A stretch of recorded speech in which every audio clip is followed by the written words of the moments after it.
If I told you a $2 check could stop a $3,000 engine disaster, would you skip it? In the next minutes, I'll show you the 3 tiny habits that keep your car out of the shop. Fluid levels, tire pressure, and a 60-second visual scan. No gimmicks, just the exact steps that prevent the costly stuff mechanics warn about, like engine damage, blowouts, and cascading failures. Stay to the end for a quick decision framework. When to fix, when to wait, and when to walk away. So you don't pour cash into a car that won't return the value. Before we move on, please take a moment to subscribe to the channel and like the video. One pull on a $2 dipstick can tell you if your engine lives or dies this month. Here's the core move that protects the most expensive parts under your hood. Fluid checks cost almost nothing, take minutes, and block the kind of failures that don't give second chances. Start with engine oil because that film is the only thing separating metal from metal. Then look at coolant, which carries heat out of the block and heads. If your car has an automatic transmission, check the ATF the way the manual specifies. These 3 checks form the cheapest and fastest safety net for your engine and transmission. A lot of owners trust the dashboard to warn them in time. That light isn't a crystal ball. Oil pressure lights can trigger after pressure already dropped, and by then damage may be underway. Slow leaks don't announce themselves. A seeping valve cover, a loose filter, or a worn drain plug washer can drop the level between oil changes with no puddle on the driveway. The same story happens with coolant. A weeping radiator tank or an aging hose can lower the level enough to hurt without an obvious drip. Run a routine you can repeat without thinking. Do it on a cool engine parked on level ground. Pull the oil dipstick, wipe it on a paper towel, reinsert fully, then pull again. The level should land between the marks. Note the color and texture. Honey to amber with a smooth wipe is fine. Thick, tarry, or gritty needs attention. Milky streaks can hint at coolant contamination. Next, look at the coolant in the overflow tank. You don't need to open a hot radiator. The tank has MIN and max lines. The fluid should sit near the mark and keep the correct color for your coolant type. For automatics, follow the manual. Some cars check ATF with the engine running and warm, others with it off. The fluid should be near clear red or pink and not smell burnt. Why this matters sits in the physics. Oil starvation strips the hydrodynamic film that keeps bearings floating. Without that film, friction spikes, heat rises, and bearing material smears. The crankshaft can seize. Low coolant lets cylinder head temperatures climb. Aluminum heads expand and can warp, crushing gaskets and letting combustion gases leak. That turns into misfires, overheating spirals, and a head gasket job. Burnt ATF loses friction modifiers.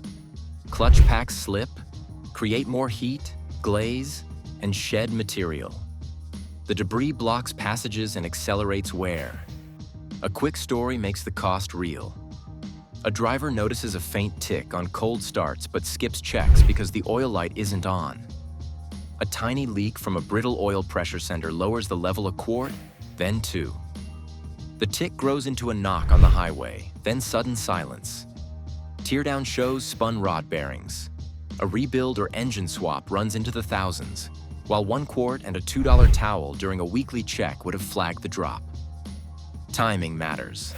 Do these checks before road trips, not after you're already on the interstate.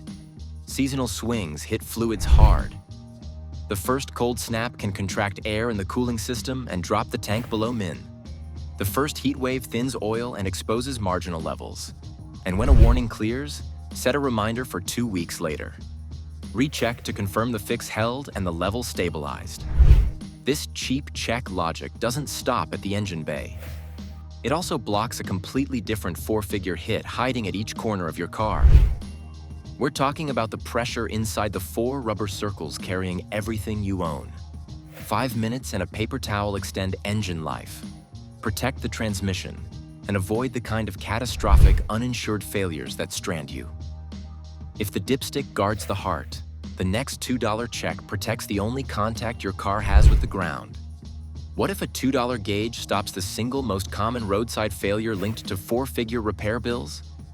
Tire pressure is the quiet budget drain most drivers never track closely.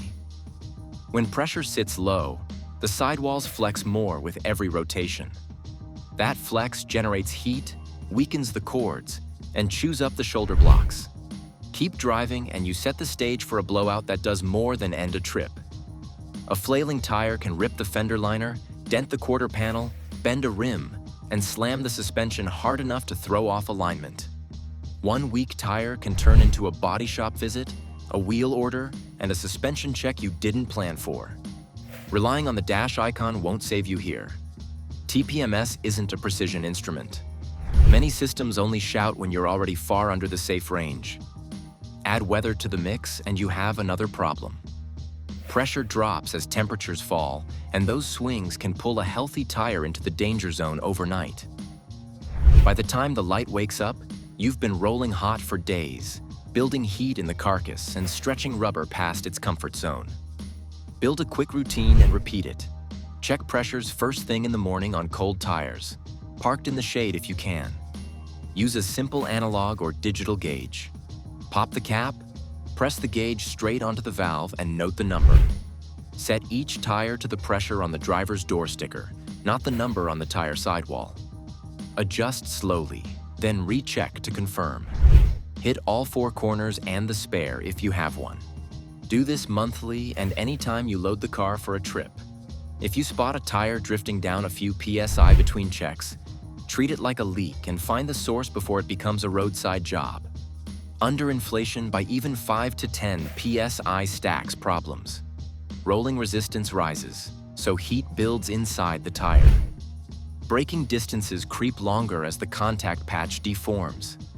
Repeated heat cycles work the internal layers until the bond weakens, which raises the risk of tread separation. That slow burn shortens the tire's useful life and nudges you closer to a failure you don't control. Here's how the bill grows.